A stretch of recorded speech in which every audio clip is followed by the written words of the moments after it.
Hi, welcome back to another episode of Chef's Corner here at Frenchman's Creek. Chef Tim Recker here. We're in the pavilion kitchen again, and I thought today we'd make one of our staples on the menus for the past few months, and definitely one of our best sellers.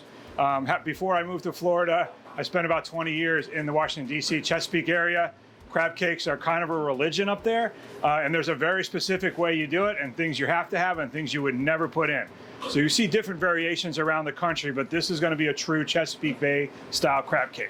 There's a few steps to it. We're going to make the mix first, then we're going to move to the stove and finish it off, and then we'll come and plate it together. So what we're going to start with is, makes a 2-pound batch. Crab meat comes in 1-pound cans.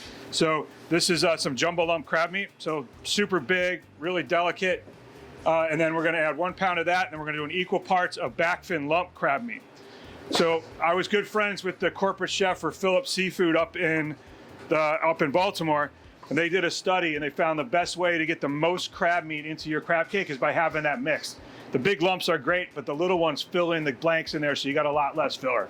So we gently mix our crab together. We're going to put in a little chiffonade of fresh parsley, a little bit of chopped scallion,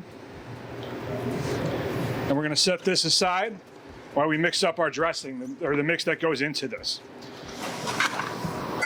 And that's pretty simple also. We're going to start with 1 egg, add a half a teaspoon of Worcestershire, a tiny splash of hot sauce, we got some lemon zest, some whole grain mustard, definitely Old Bay. Old Bay is one of those non-negotiables. You don't have, if you don't put Old Bay in there, it's not going to be a Chesapeake style crab cake. We're also going to mix in a little bit of mayonnaise.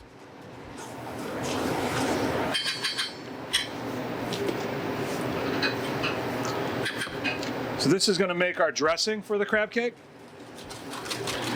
And this is another 1 part of the 3 components that will make up our crab mix. So we have our dressing there. So what we're going to do is we're going to take this the dressing, mix it in with our crab meat. Now this is where you want to be gentle, because we don't want to break up all those beautiful crab lumps. We want to have nice big pieces of crab in there, and the back fin to fill in all the little blanks so you get as much crab as possible in every bite. And you can see it's very, very lightly dressed. And then we have our breadcrumbs. So this is panko, which is a Japanese style breadcrumb, so it's super crunchy. And what that is that will actually, because it's so crunchy, they will absorb all the moisture. And we use gluten-free panko here. So if you are choosing to eat gluten-free or you have celiac, you are able to eat our crab cakes anytime. So we're going to gently mix this together, lightly tossing it, folding it. What we don't want to do is mash it. And the trick to then hold them together is what we're going to do. Once we finish combining this, we're going to set this aside, put it into the refrigerator or the cooler, and we're going to let it sit for at least 1 hour. You can even do it overnight. While that happens, those breadcrumbs are going to soak up all the moisture from the dressing, the flavors from the crab, and it's going to kind of get to be able to be held together. If you try to make it into a ball now, you'd have to really squeeze it, and you'd mash it all up. But as you can see, we have really nice big chunks of crab in there. And this is going to make a really beautiful crab cake. So we're going to put this in the cooler, and then we're going to go back to the stove and form them, and we're going to saute them off from there. All right, so it's been at least an hour. We prefer to do it overnight, but we take the crab mix and we form it into a little ring mold just to keep it safe. But you can still see nice big chunks of crab here. And there's a few ways you could cook it. Up in Baltimore, they like to deep fry them. You could bake them off or broil them. We actually lightly saute them in a little bit of olive oil.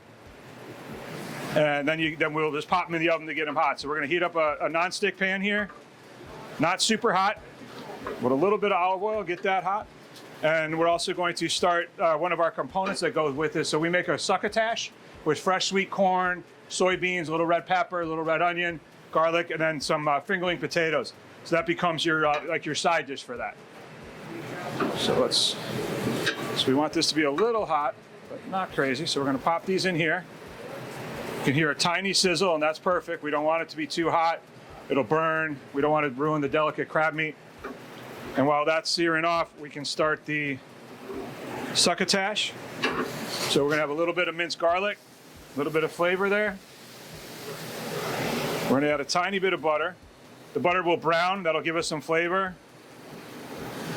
and a little bit of fat. There's not a lot of fat in this dish, and that'll allow the flavors to develop more. And we're going to start with our potatoes. So these are little fingerling or heirloom potatoes.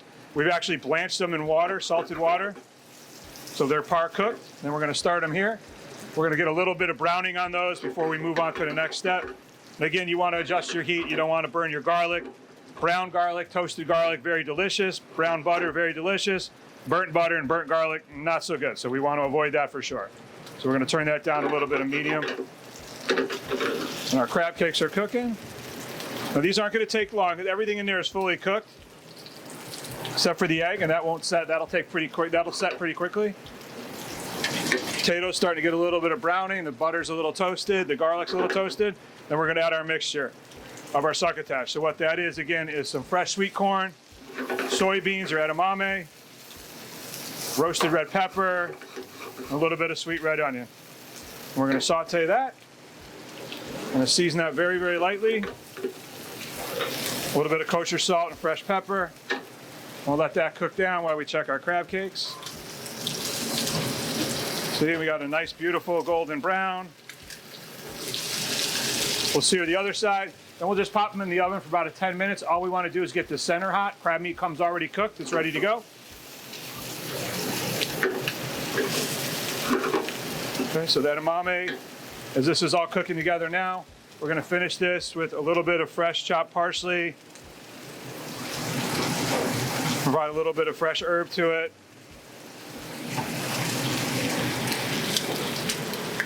Add a tiny bit of garlic just to bind it all together. We're going to toss that around, and what's that? The juices and the natural liquids from the vegetables, and that butter is going to emulsify, and it almost gets a little sauce consistency.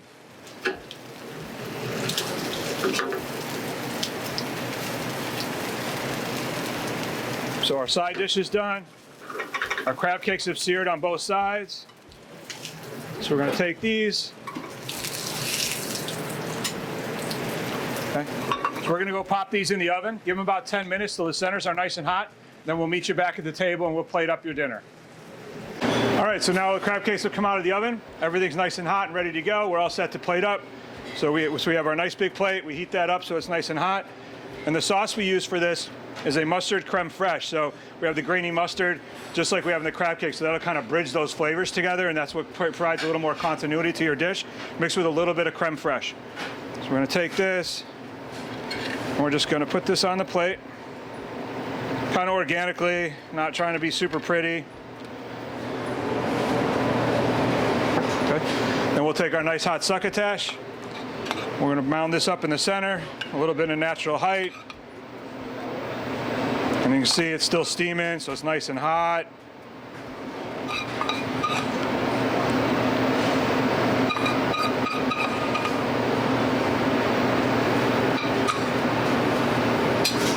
Set this off to the side. Okay, and then we have our crab cakes here.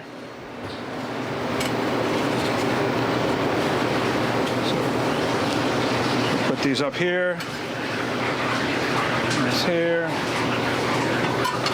To garnish the plate the rest of the way, we have some, these are pea tendrils or pea sprouts. So when fresh peas start growing in the spring, they proud out these little sprouts, so they have the really, really delicious spring flavor to it.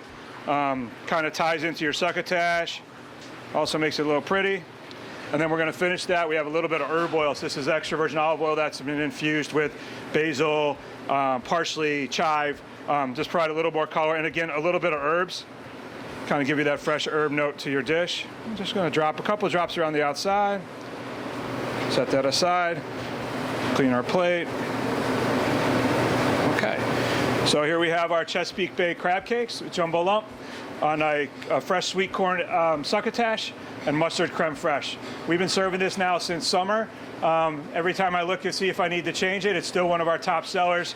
Glad you enjoy it. Having lived in the Chesapeake for 20 plus years, I think I've probably made over 100,000 crab cakes, and I don't think it's ever going to stop.